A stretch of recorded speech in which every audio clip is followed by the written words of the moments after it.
ان لوگوں سے اللہ مخاطب ہے جو ایمان کے دعوے دار ہیں، اور اللہ پاک انہی کو فرما رہا ہے اے ایمان والو ایمان لے آؤ، کہ گویا ابھی ایمان میں کچھ نہ کچھ نقص ہوگا، ابھی ایمان اپنی معراج کو نہیں پہنچا ہوگا، اسی لیے اللہ فرما رہے ہیں کہ ایمان والو ایمان لے آؤ، کہ گویا کچھ ایمان والے ایسے بھی ہیں جو ایمان پر قائم تو ہیں، جن کے اندر ایمان ہے ضرور، مگر اس کے باوجود وہ کہیں نہ کہیں کچھ نہ کچھ کمی کر جاتے ہیں، اور اسی کمی کو ختم کرنے کے لیے اللہ سبحانہ و تعالیٰ نے ارشاد فرمایا اے ایمان والو ایمان لے آؤ، یعنی یہ جو کچھ کمی کچھ کوتاہی ہے اس کو چھوڑ دو، اس کو اپنے اندر سے نکال دو۔ جیسے گزشتہ گفتگو میں ایک آیہ کریمہ کی تلاوت کا شرف حاصل کیا تھا، میں یہاں اس آیت کریمہ سے اسے متصل کرنے کی کوشش کر رہا ہوں، کہ جس میں اللہ رب العزت نے ارشاد فرمایا یا ایھا الذین آمنوا اتقوا اللہ، اے ایمان والو اللہ سے ڈرو، وقولوا قولا سدیدا،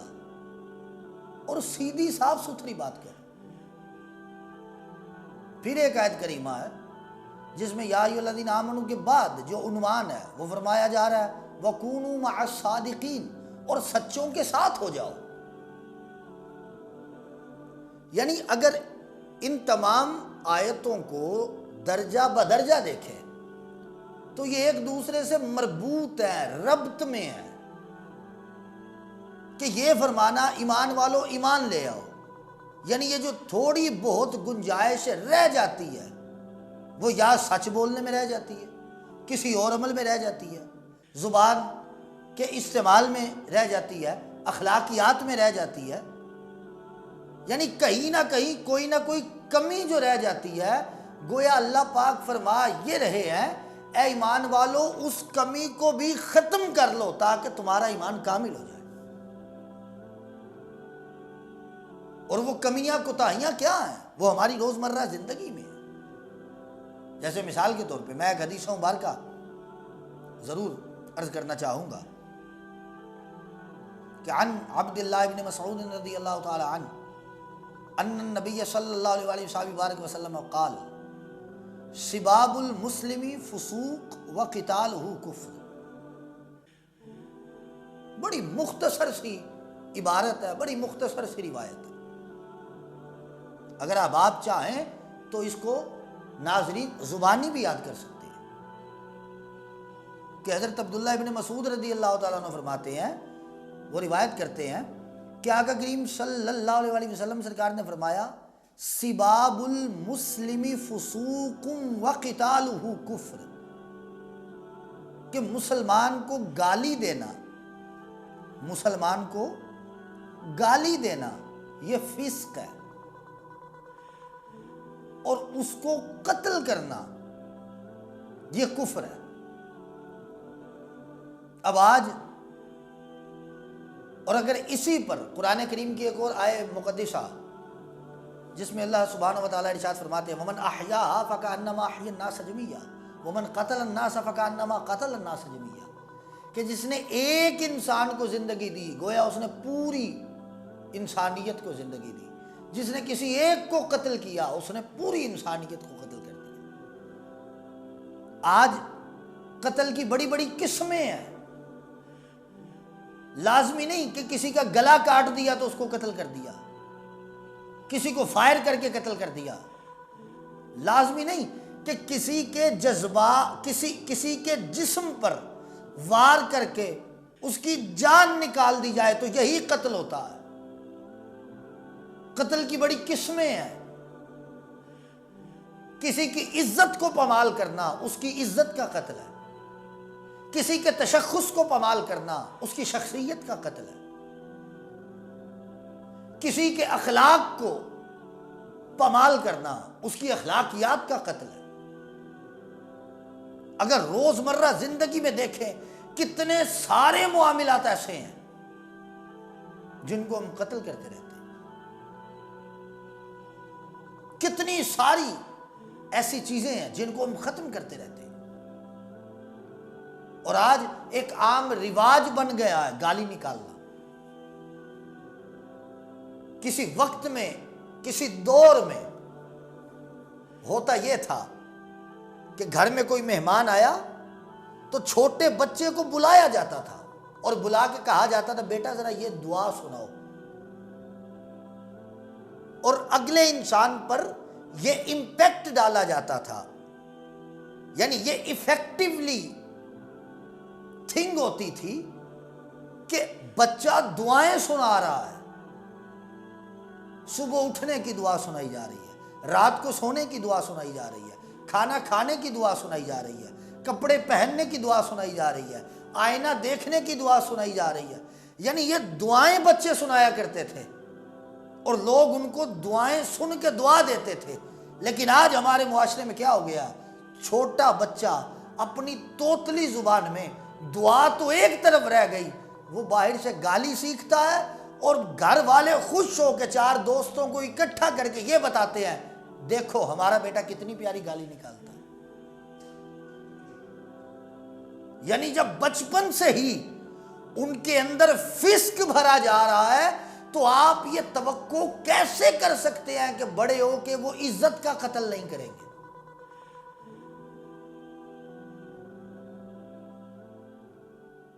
آج کے موجودہ وقت میں،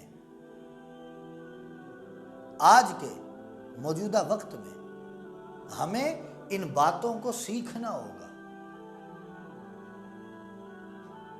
ہمیں ان باتوں پر عمل پیرا ہو کے زندگی گزارنی ہوگی۔ یہ چیزیں ہمارے سیکھنے کی ہیں کیونکہ اشرۂ مغفرت چل رہا ہے۔ اور یاد رکھیں، آج ایک بات اور کرنا چاہتا ہوں، کچھ لوگوں کے ذہن میں یہ ابہام رہتا ہے یا یہ سوچ رہتی ہے کہ شاید توبہ اور استغفار ایک ہی ہے، لیکن یاد رکھیں استغفار الگ ہے، توبہ الگ ہے۔ استغفار کا مطلب یہ ہے گناہوں سے معافی مانگنا۔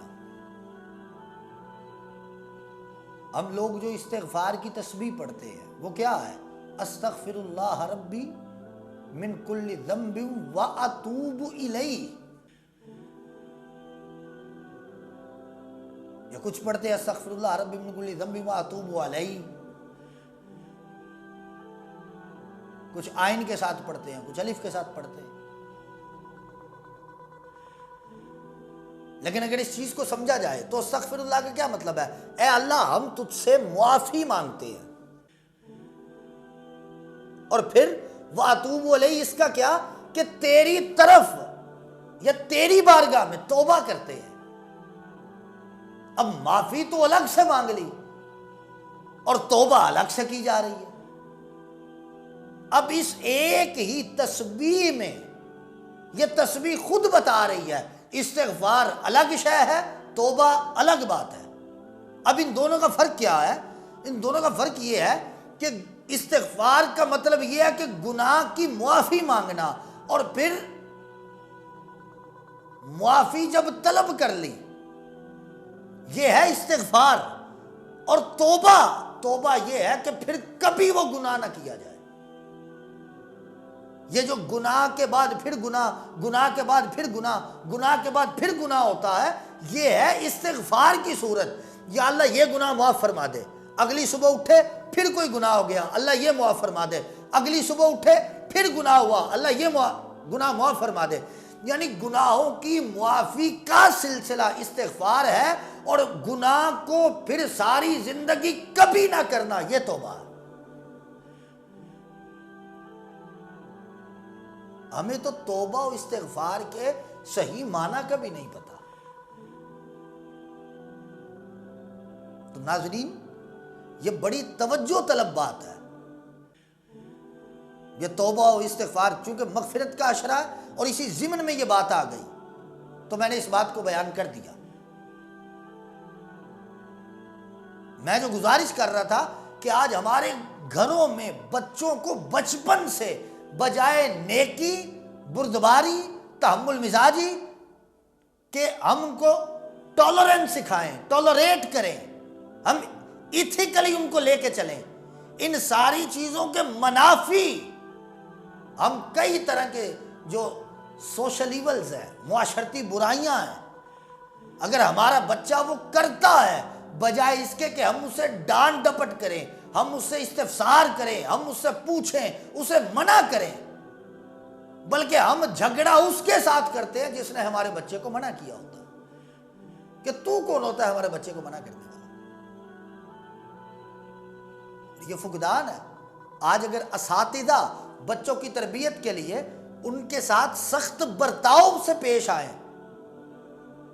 تو والدین اساتذہ کے گریبان کو جا کے پکڑ لیتے ہیں کہ آپ کی جرت کیسے ہوئی ہمارے بچے کو یہ کہنے کی۔